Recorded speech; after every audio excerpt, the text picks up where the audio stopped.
Hey guys, thank you for watching the SlatRock channel. If you're new here, don't forget to subscribe and hit that bell icon to get notified every time we post a new video. And if you've already done so, just make sure that it's still active.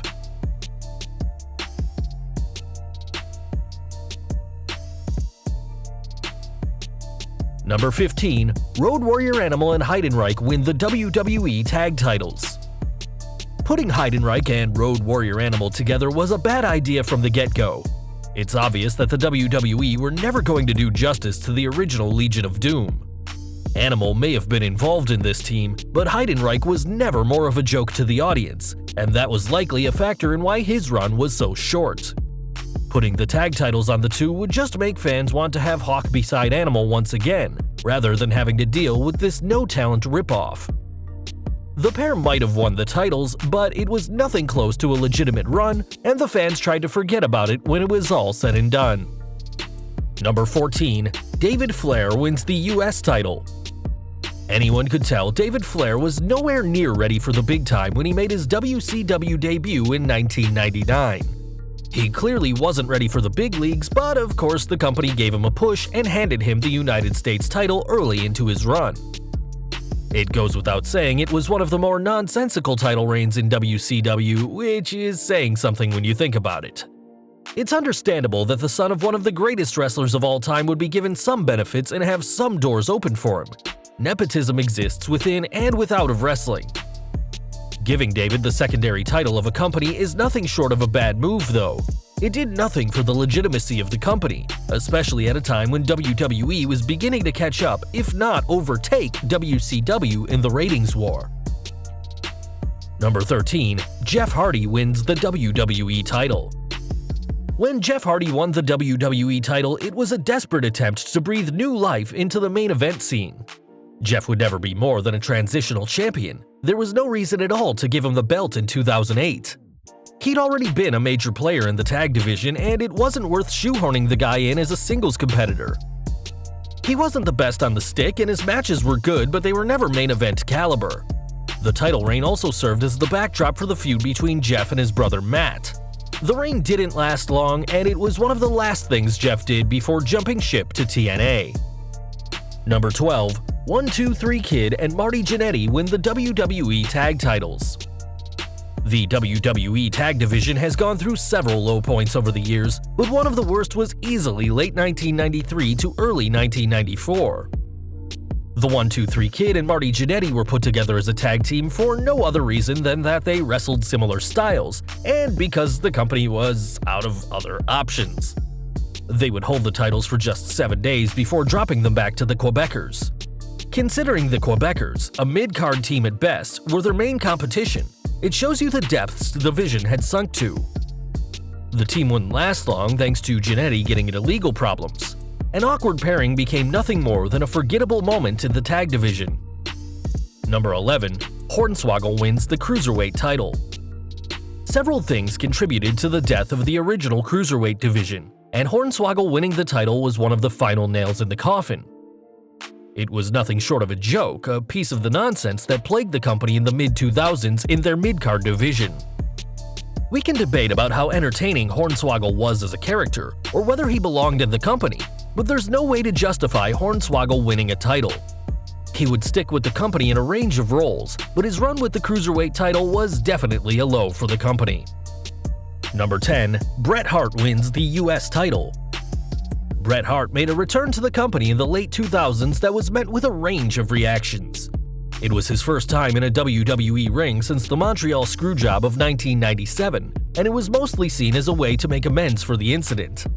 Whether or not you feel the Screwjob was a work or a shoot, most people would agree Bret's career went down after the incident. Claiming the US title from The Miz was just a way for the company to throw him a bone after so long. Hart had one more title belt from the WWE under his name after over a decade of uninspiring career choices.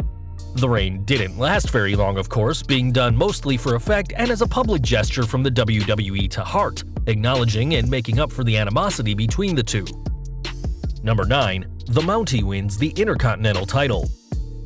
The MOUNTIE, Jacques Rougeau, was one of the more improbable Intercontinental champions. winning the title at a WWF house show in January 1992 and then dropping it just 2 days later to Roddy Piper. It would remain the shortest championship reign for some time and was definitely one of the strangest title changes in the history of the company. See, Bret Hart was negotiating a new contract at the time, and WWE wanted someone to hold the belt for just a few days. Rougeau, a veteran of the company, was thrown the bone of being a champion to basically thank him for his service and getting them out of a pinch. The reign wasn't memorable, but it does stand out for how curious it all was. Number 8. Bob Backlund wins the WWE title. Nobody could deny how important Bob Backlund was to the company in the late 70s and how he helped to establish the early WWF with his in-ring skills. The problem was that things changed by the 90s, and Backlund was no longer a good fit for the company or indeed the direction wrestling was going as a whole. Backlund would defeat Bret Hart for the WWE title in 1994, and it was a terrible move overall. The feud between the two wasn't believable, and there was no room for someone like Backlund in the new WWE landscape. There may be some questionable characters from this time, but most were past their prime, taking the spotlight from the new and upcoming stars. Backlund's reign wouldn't last long, only 3 days, and he would transition into a role outside the ring. Number 7. Tommy Dreamer wins the ECW title. Tommy Dreamer may have been the innovator of violence with the original ECW, but he was well out of his prime for WWECW. The ECW revival was a poor revival of a once great company, and the ECW title Dreamer won for the WWE version of ECW amounts to nothing. Dreamer wasn't able to bring much to the table at that point in his career, and his involvement with the company felt like cashing in on nostalgia. There's no denying that Dreamer broke a lot of ground in the 90s and was an important figure back in the day, but he was running on empty in the late 2000s. It will come as no surprise to learn that the brand folded not long after this title run. Number 6. Rey Mysterio wins the WWE World title. While just about everyone is a big fan of Rey Mysterio, it's clear that his world title reign came as a result of the death of his friend Eddie Guerrero in 2005. Rey was always great in the ring, but the idea of selling a guy who was predominantly a cruiserweight as a legitimate world heavyweight champion was a hard sell to say the least. It's true Mysterio managed to move a lot of merchandise for the WWE, but he wasn't on the highest levels.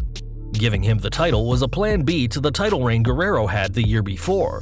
Mysterio worked hard to make it happen, but he was in a difficult situation that he shouldn't have ever been put into. Number 5. Billy and Chuck win the tag team titles. Billy Gunn is known as one of the most notable tag team wrestlers in the history of the WWE, but not all of his teams were a hit, especially when he was paired up with Chuck Palumbo. Their homosexual gimmick was a little too contrived for wrestlers that were known for other gimmicks, and while the pair did win Tag Gold, there were several other options available that would have been better choices. The entire thing felt somewhat haphazard, and just a way to keep them relevant during an influx of newer and better talent. Outside of their infamous wedding, Billy and Chuck were one of the more forgettable gimmicks of the early 2000s. Number 4. Mark Henry wins the WWE World title. We have nothing against Mark Henry, who managed to have a lengthy run in the WWE and became one of the longest tenured performers in the company. But the world title run he got in 2011 felt like the company giving him a pat on the back for his time with the company. Henry definitely deserved some commendation, but given the initial disappointment he proved to be after putting his name on a 10-year contract back in 1996, winning the title was clearly cronyism. Of course, this is professional wrestling, and bookers are able to put the title on a more deserving contender whenever they want, but Henry still sticks out like the proverbial sore thumb he was when discussing past champions. The reign was short-lived at least. Number 3. David Arquette.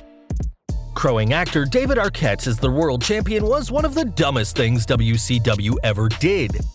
It was the warning sign that the company had well and truly jumped the shark, even though some would say that the company jumped that shark long before Arquette came into play. In fairness, Arquette argued against winning the title, but Vince Russo insisted things went according to his plan.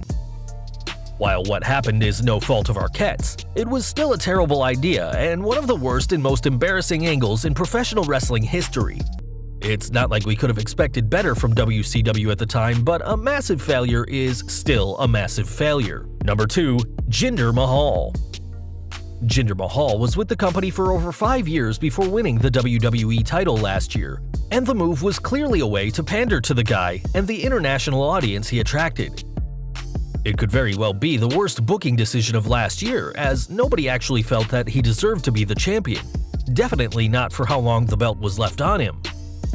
Any hope that the reign was a transitional one was dashed when Mahal started winning his title defenses. Mahal was champion for around 6 months in all, and it was one of the most lethargic title runs in the history of the WWE. The plan was to always put the title on AJ Styles in the end, but there were lots of other options that would have been better than putting the title on someone the level of Jinder Mahal. Number 1. Ryback. WWE's utter fascination with the big guy Ryback and their plans to make him the new Bill Goldberg were perplexing to say the least. It was weird then, and it's weird now. They were clearly looking to shake up the Intercontinental title scene, but giving the belt to someone on the level of Ryback wasn't the answer. To put it simply, it was one of the worst title reigns in WWE history. The talent just wasn't there for a monster push, and Ryback faded into the background by the time the company felt that he would be one of the major players in 2016. The reign stands as a failed experiment, and as proof that maybe it's not such a good idea to try and recreate the past.